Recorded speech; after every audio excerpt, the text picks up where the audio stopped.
let's continue our discussion. Let's continue our discussion. Let's now move on to other accounting issues. We have 4 possible issues that we might encounter in investment in associate. Isa-isahin natin yan. Let's start with intercompany transactions. Or ano yung intercompany transactions? So these are transactions between the investor and the associate. Let's have an illustration. For example, class PLDT, nagbenta siya ng inventory to ABC. So let's assume merong inventory si PLDT.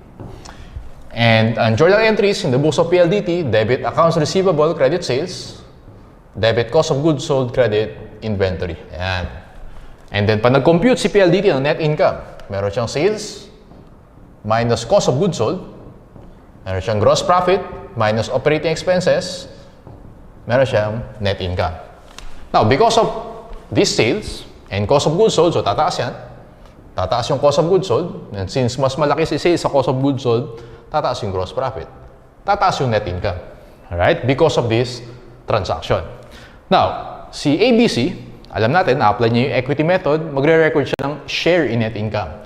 Debit IIA, credit share in net income, which is based on the net income reported by PLDT. Ano yung problem doon? In equity method, merong assumption dyan na economic entity concept. Kaya tayo class nagmi-mirror ng changes or movements in the equity of the associate to the investor kasi meron tayong assumption na economic entity concept. Wherein, iisa lang dapat si investor and si associate. Okay? As if iisang entity lang sila. Yun yung ibig sabihin nun. Now, ang problems intercompany transactions, kung meron tayong economic entity concept, si PLDT, kumita siya sa sarili niya. Okay? And hindi lang yun. Na-overstate yung net income, nag-report pa ng share in net income si ABC. So basically, overstated yung income statement. Parang ganun yan. Now, to avoid that and to follow yung economic entity concept, all intercompany transactions must be eliminated. Tandaan niyo yung class, ha? All intercompany transactions must be eliminated. Okay. So I'll show you kung paano yan. Let's go to illustrative example number 3. Illustrative example number 3. Okay, we have 4 requirements. Determine the investor's share in profit for 2025, 2026. Prepare the journal entries and determine the carrying amount. Let's read the given. On January 1, 2025, ABC Company acquired 20% of the ordinary shares of an associate for 6 million. Okay, so dito natin lagay class yung requirement 1, which is yung share in net income. Dito natin lagay yung journal entries. So, journal entry, January 1, 2025, debit IIA, credit cash, that is 6 million. Okay, yun yung purchase price natin. On this date, all the identifiable assets and liabilities were recorded at fair value. So, ibig sabihin, the fair value is equal to the book value. Wala tayong adjustments. An analysis of the acquisitions showed the goodwill of 300,000 was acquired. Pag goodwill, nandito na siya sa loob. Okay? Hindi mo na kailangan i-present yan separately. Now, net income and then dividends paid 2025 and 2026. Okay? So, merong net income na 3 million. Alam natin class, meron tayong share dyan sa net income as well as dun sa dividends. On December 2025, the associate sold the inventory to ABC for 900,000. The cost of the inventory was 600. This inventory remained unsold by ABC on December 31, 2025. However, it was sold by ABC in 2026. Ganito nangyari dyan, class. Noong 2025, kung gagawa tayo ng timeline, okay, si associate, nagbenta daw ng inventory kay ABC. Okay, ganyan nangyari noong 2025. Okay? And then, yung selling price of the inventory is 900,000. Yung cost daw niyan is 600. Tama ba class? Merong gross profit na 300,000. Alright? So, kumita si associate kay ABC ng 300,000. This is an example of an intercompany transaction. Sabi ko kanina, kailangan i-eliminate natin yan. Tatanggalin natin yan. Okay? Now, merong unadjusted net income na nireport sa problem. Nakita mo dyan sa 2025 dun sa table? Nakita mo ba dyan yung 3 million? Yes?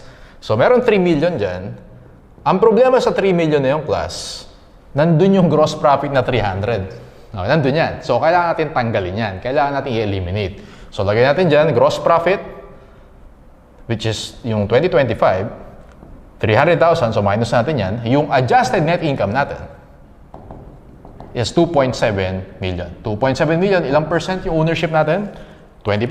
Okay, times 20%. Yung share natin dito, class, 2.7 million times 20%, 540,000. Ayun, yun yung share natin. Journal entry, debit IIA, 1231 tayo, 25. Debit IIA, credit share in net income, 540,000. O, ganun lang. Tinanggal lang natin kasi kailangan natin eliminate. Hindi siya pwedeng kumita sa sarili niya. Yun yung point doon. So, in-adjust natin yung net income, multiply by 20%. Share in net income is 540,000. Okay? Let's now go to 2026. 2026. Okay, so tingnan natin ano nangyari dyan. Alright, so sa middle portion, class, nakalagay dun sa last sentence, however, it was sold by ABC in 2026. So basically, si associate nagbenta kay ABC noong 2025, nabenta ni ABC yan sa outsiders, sa customers, in 2026. Tandaan mo, class, kapag nabenta na to outsiders, pwede ka nang mag-recognize ng gross profit. Kasi hindi na intercompany transaction yun eh. Nabenta mo na yan outside. Tandaan mo, ang ina-eliminate natin intercompany or yung transaction between the investor and associate. Pag nabenta mo na outside, pwede mo nang i-recognize yung gross profit. Take note of that, okay? Sige, let's go to the last paragraph. In December 2026, the associate sold inventory to ABC for 750,000. So, ganoon na naman. So, si associate, nagbenta kay ABC. How much yung selling price daw? 750,000. And then, the cost of the inventory was 500. Yung cost na 500,000, ibig sabihin, class, merong gross profit na 250,000. Again, pag gross profit, kailangan nating i-eliminate. Okay?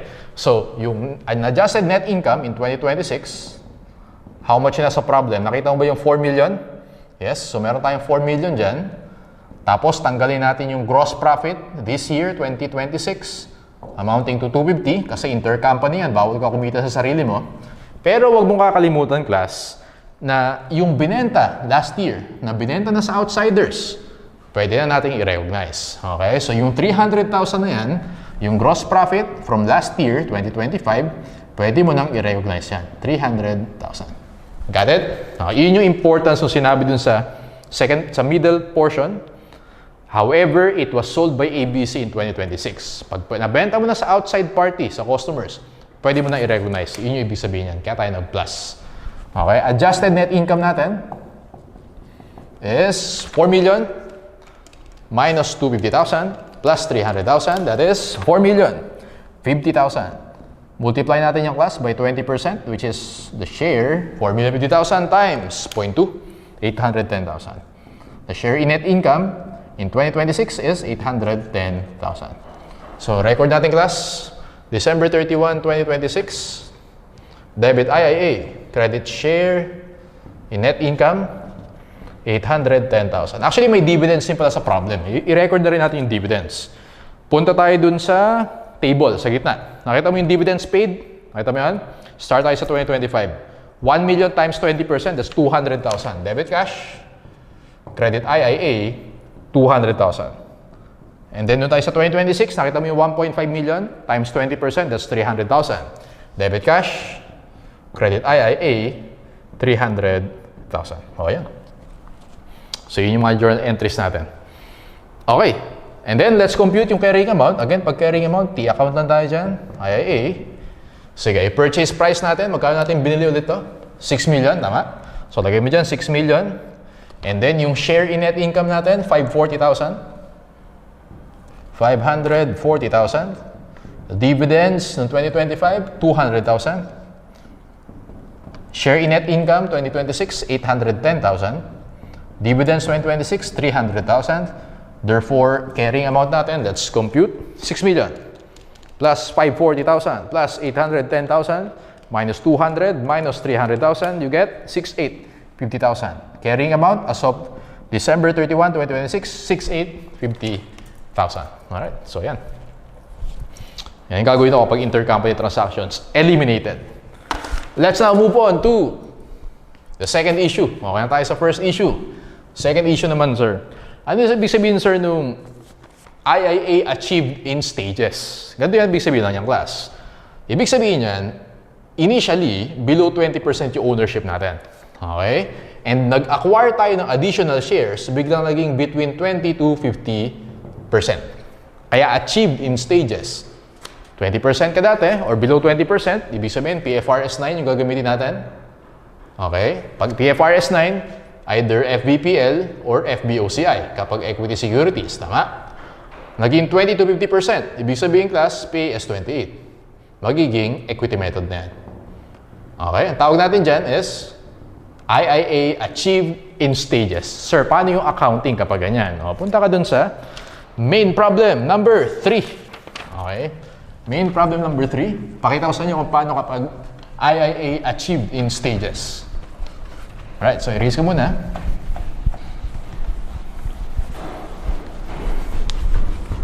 Okay, let's read. We have 3 questions here. On January 1, 2020, an entity acquired 10% interest in an investee for 3 million. The investment was accounted for under the cost method. Ibig sabihin lang class ng cost method, kung maalala mo, fair value method talaga yung ginagamit kapag below 20%. Okay? Pero kapag hindi readily determinable or hindi ba determine reliably yung fair value, pwedeng cost method. Ang ibig sabihin lang ng cost method, hindi ka magma-mark to market every December 31 kasi nga hindi mo naman ma-determine yung fair value reliably. Yun lang ibig sabihin nun, okay? During 2020, the investee reported net income of 4 million and paid dividends of 1 million. On January 1, 2021, the entity acquired 15% further 15% interest in the investee for 8.5 million. Okay, so ganito nangyari dyan, class. Sa main problem number 3, kung gagawa tayo ng timeline, this is January 1, 2020, and then this is January 1, 2021. Okay? January 1, 2020, meron kang 10%. Right? And then bumili ka ng additional 15%. So 10 plus 15, naging 25% siya dito. Okay? So dito class, from January 1, 2020 to December 31, 2020, PFRS 9 yan. FVOCI or FVPL yan. Okay? Starting January 1, 2021 up to December 31 onwards, okay, PAS 28 yan. Equity method ang gagamitin natin dyan. Okay, so yun yung magiging treatment dyan. Alright? So, punta ka dun sa question number 1. So, question number 1 class, nakalagay, what amount of investment income should be recognized in 2020? Balik ka dun sa first paragraph. Okay, 10% tayo, tama? During 2020, the investee reported net income of 4 million and paid dividends of 1 million. Kapag PFRS 9, nagre-record ka ba ng share in net income? Answer is no. Okay? Sa equity method lang yun. How about yung dividends sa 1 million? Ano yung recording mo dun? Debit cash, credit, dividend income. So 1 million times 10%, tama ba class? 100,000 yun. O sagot mo sa question number 1, 1 million times 10%, 100,000. Okay? So income natin, letter B or Boy, 100,000. So, entry mo dyan, debit cash, credit dividend income, 100,000. Tama ba, class? Ganito yung entry natin kapag PFRS 9, kapag FVPL or FVOCI. Pag naka-receive ka ng dividends, debit cash, credit, dividend income. Pero kapag equity method, debit cash, credit, IIA. Ang pinag-uusapan natin, 2020, PFRS 9 pa rin tayo. Gets? Okay. Let's go to question number 2. What total amount of income should be recognized by investor in 2021? Uy, 2021. Nag-acquire ng additional 15%, kaya naging 25% yung share natin. Equity method naman yan. Okay? So, punta tayo doon class sa second paragraph. On January 1, 2021, the entity acquired further 15% interest for 8.5 million. On such date, the carrying amount of the net assets was 36 million and the fair value of the 10% existing interest was 3.5 million. Yung 10% daw, yung fair value niyan, 3.5 million. Okay? Ganito gagawin ko dyan, class, para mas maintindihan mo. Papakita ko yung journal entries sa'yo. Journal entries natin, number 1, debit investment in shares. Pwedeng FVPL, pwedeng OCI, credit cash, 3 million. Doon muna tayo. Okay? Bumili tayo, 3 million, tama? And then, lagyan natin yung entry, debit cash, credit dividend income, which is 100,000. Ito yun. So, nireport. Pakita ko lang yung entries sa inyo. Yun yung entries natin noong 2020. Okay? Now, nung bumili ng additional 15%, ano yung entry mo dyan, sir? Gagawin ko dyan, class. Pag bumili ka ng additional 15%, okay? Debit investment in shares, credit gain from change in fair value. Okay? How much yan? Tama ba class? Binili mo originally 3 million. Ang sabi dyan sa second paragraph, sa dulo, the fair value of the 10% was 3.5 million. I-adjust mo muna yung fair value of your, tawag dyan, previously held interest. So FYI, yun yung tawag dyan. Previously held interest. So sabi sa standards, kapag merong IIA achieved in stages, yung previously held interest mo, in this case 10%, kailangan i-mark to market mo muna yan. How much na yung market value niya yan? 3.5 million. So from 3.5, so from 3 million, naging 3.5 million, meron kang increase na 500,000. Yung journal entry mo dyan. So kung nakuha ulit sir yung 500, 3.5 million minus 3 million. Yan siya. Okay. Ngayon, pagkatapos mo siya i-mark to market, ganito yung next na entry ko dyan class. Bibili na natin, tama? Nakalagay dyan sa second paragraph, the entity further acquired 15% for 8.5 million. Debit IIA, credit cash, binili natin 8.5 million. And then, dapat wala na yung investment in shares mo. Kasi IIA na siya ngayon. Okay? Hindi na yan FBPL, hindi na yan FBOCI. IIA na siya. So, kailangan mo na i-reclassify yan. Debit IIA, credit investment in shares, how much? Well, meron kang 3 million dyan, meron kang 500, 3.5 million. Kaya yung IIA nating class, 8.5 plus 3.5, that is total of 12 million. Ayan, actually ganyan yung journal entries natin. Okay? So sige, question 2, what total amount of income should be recognized by the investor in 2021? Huwag mong kalimutan yung gain from change in fair value. So lagay mo yan, gain, kasi po, gain yan, so income statement yan, 500,000. And then, computin natin class yung share in net income. How much yung net income dito? Sabi dyan sa, nasa yung net income? Sa last paragraph, the investee reported net income of 8 million for 2021 and paid dividends of 5 million. So, lagyan natin an adjusted net income, which is 8 million. Okay? And then, punta ka dun ka sa third paragraph. The fair value of the net assets is equal to carrying amount except for equipment whose fair value was 4 million, greater than the carrying amount. The equipment had the remaining life of 5 years. Magkaiba yung fair value sa book value. Adjust natin yung net income. Okay, meron tayong depreciation expense. How much yung depreciation expense natin? 4 million divided by 5. 4 million divided by 5, that's 800,000. Okay? Therefore, class, yung adjusted net income natin for this one is 7.2 million. Multiply natin by ilang percent na yung ownership natin? 25%. Okay, 7.2 million times 25%, you get 1.8 million. 1.8 million. Ito yung share natin. Okay? Share in net income, 1.8 million. So, 500 plus 1.8, 2.3 million yung total natin. Sagot natin for question number 2. What total amount of income? Meron kang gain na 500. Meron kang share in net income na 1.8. So, that's 2.3 million. Letter C. Okay, lagyan natin yung journal entry. Journal entry natin, debit IIA, credit share in net income, that is 1.8 million. 1.8 million. And then, don't forget na meron tayong dividends dito. Tama ba may dividends? Punta ka dun sa, asan yung dividends dyan? Dun sa last sentence. Paid dividends of 5 million. So 5 million times 25%, that is 1,250,000. So last entry, debit cash, credit IIA, 1,250,000. Okay, ang tanong sa question number 3, dito na lang. What is the carrying amount of the investment associate? O, tiyakan tayo.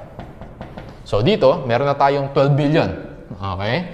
May 12 million na tayo dyan. And then, meron tayong share na 1.8 million. And then, meron tayong dividends na 1,250,000. How much yung carrying amount? 12 million. Plus 1.8 million minus 1,250,000. You have 12,550,000, letter A. Letter A. So, ganyan class kapag investment associate, achieve in stages. Kailangan mong i-mark to market yung previously held interest mo kaya meron kang gain. Afterwards, apply mo na lang yung equity method. Okay? So, ganyan siya. Let's go to issue number 3. Ang dami issue. Okay. Loss of significant influence. Ano naman yan, sir? From 20 to 50%. Naging below 20%. Okay? Pwedeng nangyari dyan, nagbenta ka ng shares, bumaba yung ownership mo. Dati, PAS 28 ka, equity method, naging below 20%. Naging PFRS 9. Opposite lang, no? Investment associate achieved in stages. So, pakita ko sa inyo yan.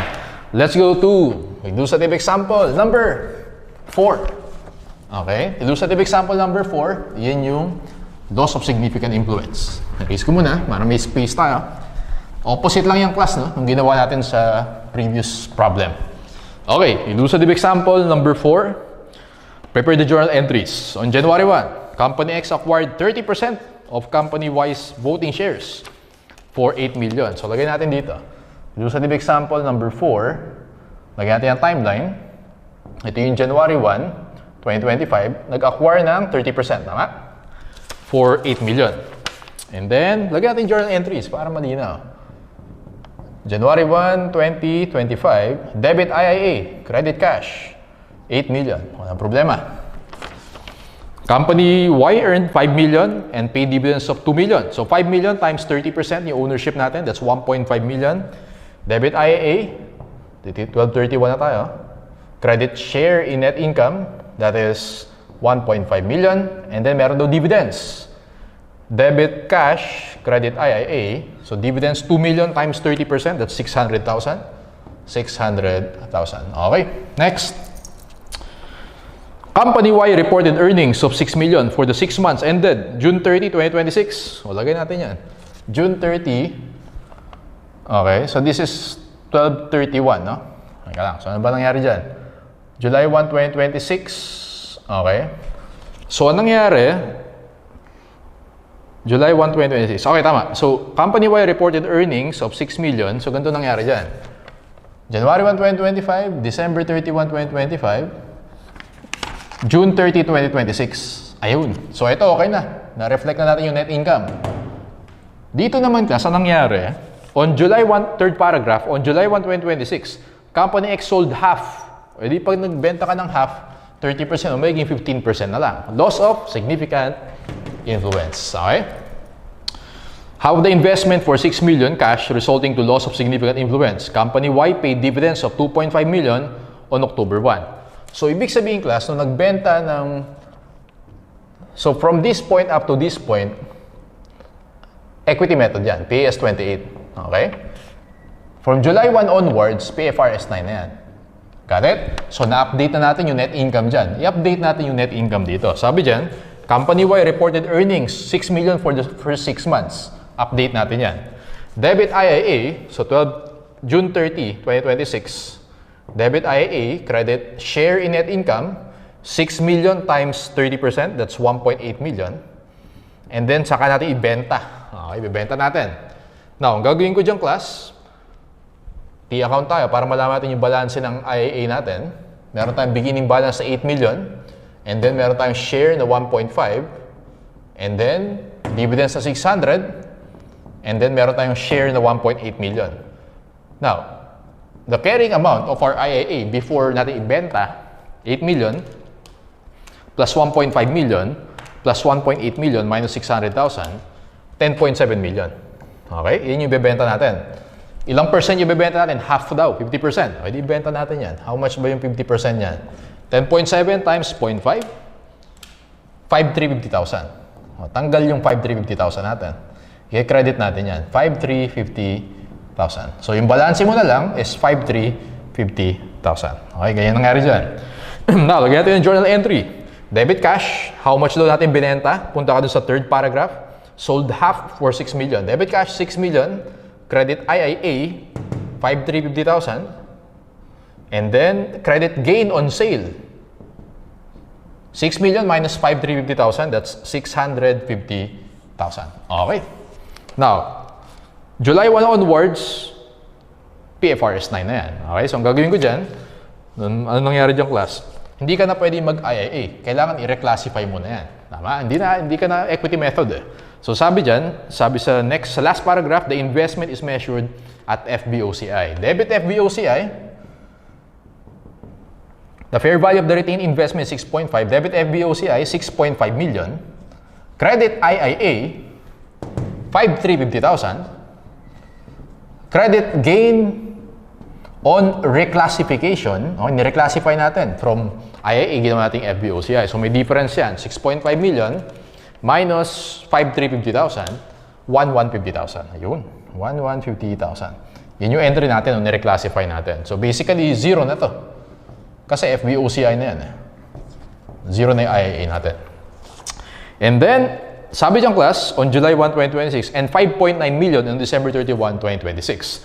Since PFRs na yan, FVOCI, ima-mark to market natin every December 31. December 31, 2026, from 6.5 naging 5.9 million, buwaba ka ng 600,000. Debit unrealized loss. OCI, credit FVOCI, 600,000 kasi PFRS 9 na yan. Tama? And then I think may dividends din dito. Punta ka dun sa, I think may dividends dito. Nandun sa third paragraph, last sentence. Company-wide paid dividends of 2.5 million. Okay? PFRS 9 na yan. 2.5 million times 15% na lang natitira sa atin. Kasi binenta natin yung 15%. Times 0.15, meron tayong dividend income na 375,000. October 1, 2026, we have debit cash, credit dividend income, 375,000. Yan lahat ng journal entries natin. Okay? Pag tinanong sa'yo, class, how much yung effect sa income statement, okay, sa 2026, ibabox ko na lang. So, ito yung mga pupunta sa income statement. Una, yung share, okay, so plus 1.8 million, isama mo yung gain on sale na 650, ano pa?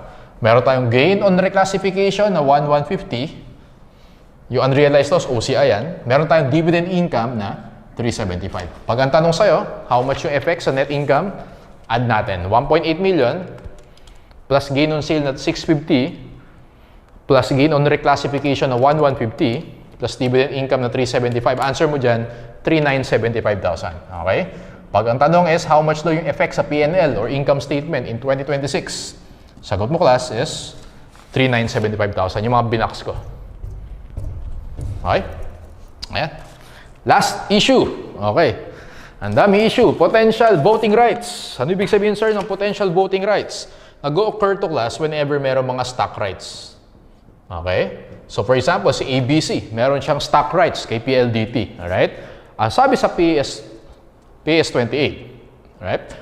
Kapag meron kang potential voting rights, i-assume natin, assume to have been exercised. Okay? Ang assumption natin, class, exercised na yan. Okay? Kahit hindi pa talaga in-exercised. Yun yung sabi sa PS28. Ang effect niyan is the percentage ownership. O, papakita ko na sa inyo para mas ma-appreciate niyo yan. Let's go to our last illustrative example. Number 5. Illustrative example, number 5. Okay. Potential voting rights. Simple lang to, class. Pakita ko lang sa inyo kung paano yan. Okay.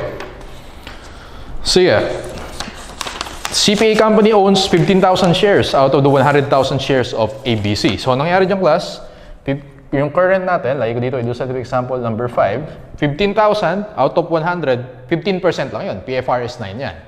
Okay? CPA also holds 20,000 stock rights which enable it to acquire additional shares on a 2 rights for 1 share. So, for every 2 rights, makakabili ng isang share. The stock rights are exercisable immediately. However, CPA's management does not intend to exercise the stock rights. ABC Corporation does not have any other stock rights outstanding.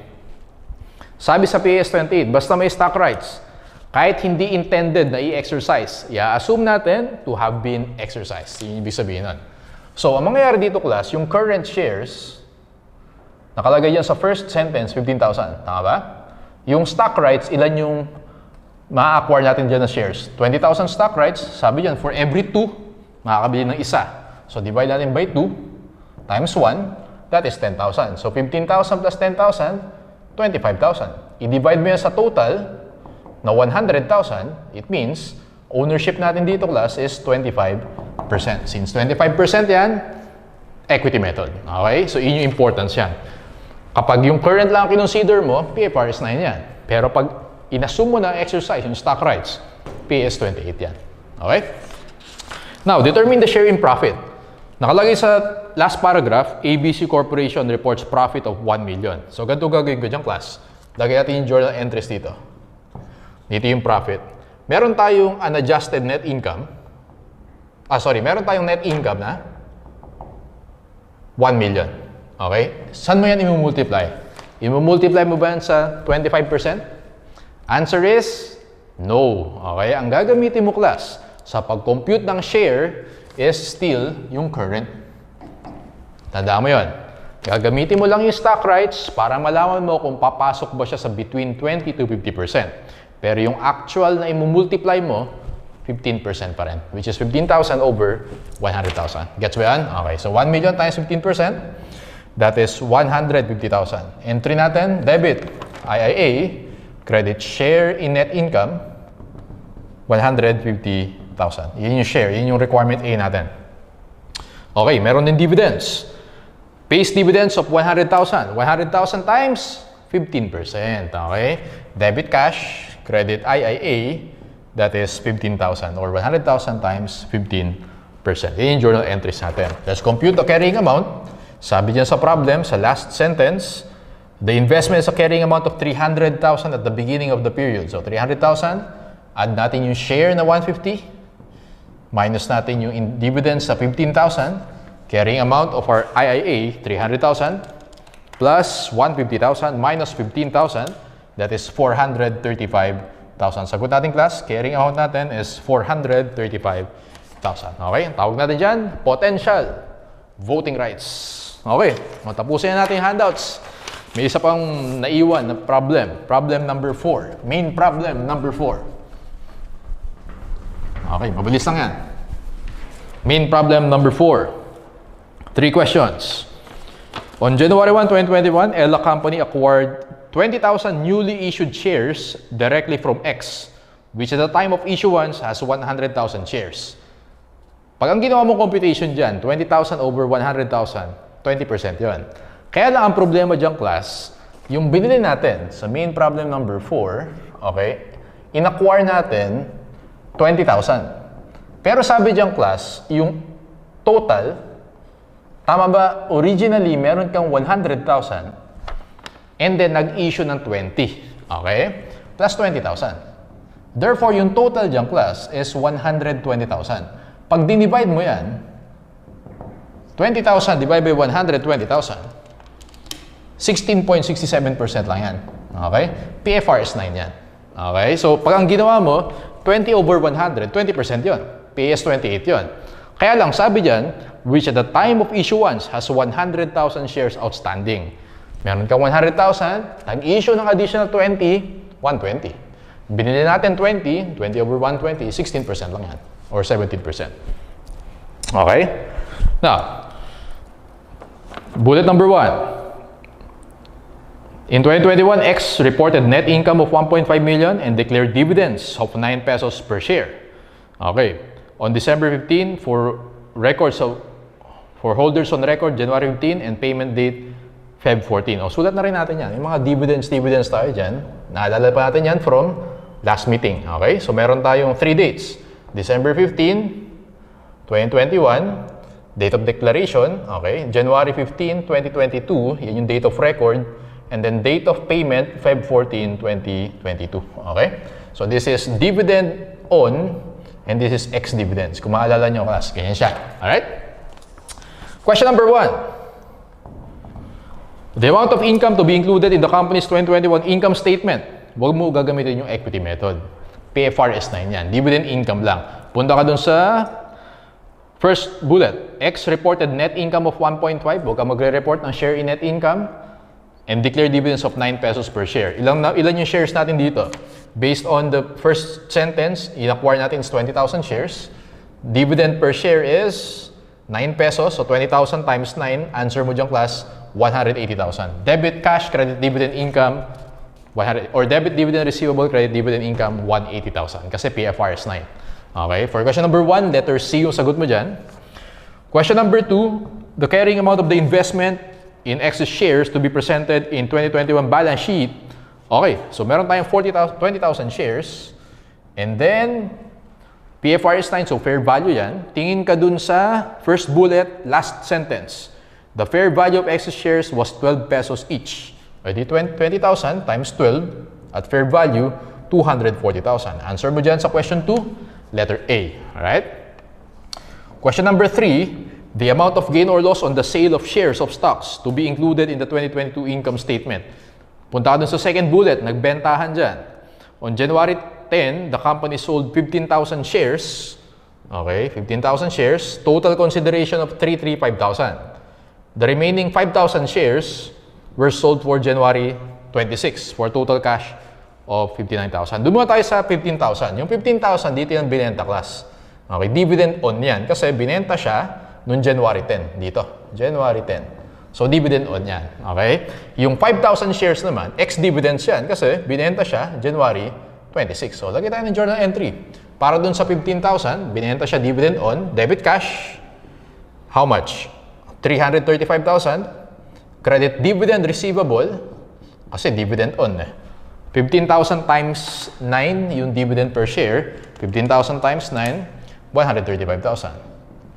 Okay? And then, tama ba yung entry ko?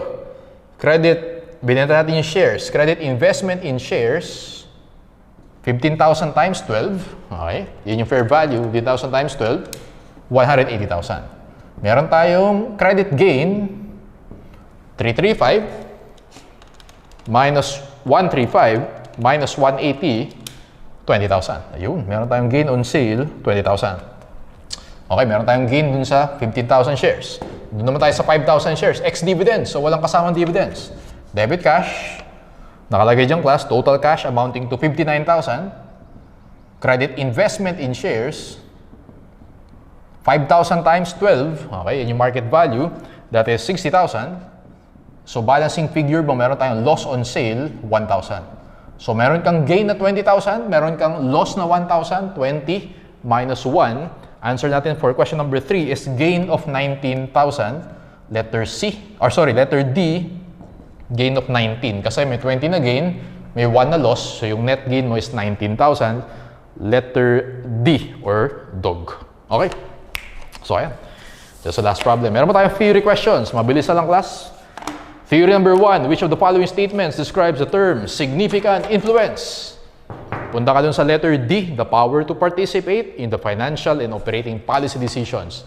Power to participate in major decisions. Letter dog for number 1. Number 2, under PS 28, beyond the mere 20% threshold, the existence of significant influence is usually evidenced by, tingnan natin yung mga choices, actually lahat yan. A, participation in policy making process, again sa mga decisions. B, representation in the board of directors. So usually, board member ka kapag meron kang significant influence. Letter C, material transactions between the investor and investee or merong material intercompany transactions. Answer mo sa number 2 is dog all of this. Number 3, when a company holds 20 to 50%, which of the following statement applies? Punta ka dun sa dog. The investor should use the equity method. Okay? To account for its investment unless circumstances indicate that it is unable to exercise significant influence. Again, may presumption na pag 20 to 50% presumed significant influence. Equity method yan. Okay? Unless circumstances indicate that it is unable to exercise significant influence. Dog yung sagot natin. By default, equity method. Number 4, it is a method of accounting whereby the investment is initially recognized at cost, adjusted for the post-acquisition change in the investor's share of the net assets or yung equity, ang tawag natin yung class, equity method. Yung equity method, bini-mirror natin lahat ng changes or movements in the equity of the associate. Letter C, equity method. Number 5, how is goodwill arising on the acquisition of an associate dealt with in the financial statements? Kapag goodwill, not presented separately. Punta ka dun sa dog. Goodwill is not recognized separately within the carrying amount of the investment. Okay, dog yung sagot natin. Number 6, under the equity method, the investor recognizes the share of earnings or share in net income, which punta ka dun sa dog, earnings are reported by the investee in the financial statements. Debit IAA, credit share in net income, dog yung sagot mo dyan. Number 7, how will the receipt of dividends affect the investment account under the fair value and equity method? Kapag fair value, PFRS 9. Debit cash, credit dividend income. Kapag equity method, debit cash, credit, investment in associate. Punta ka dun sa DOG. Tanong dyan is, ano daw yung effect sa investment account? So, for fair value method, no effect. Okay? Kasi ang credit mo is dividend income. Pag naman equity method, decrease kasi ang credit mo investment in associate. For number 7, DOG. Okay. Number 8, an investor uses the cost method. Yung cost method class, so just to recall, fair value method din yan. Kaya lang, pag hindi mo ma-determine reliably yung fair value, pwedeng cost method. Okay? Hindi ka mag-mark to market every December 31. An investor uses the cost method to account for investment in common stock. A portion of the dividends received this year were in excess of the investor's share of the investee's earnings subsequent to date of investment.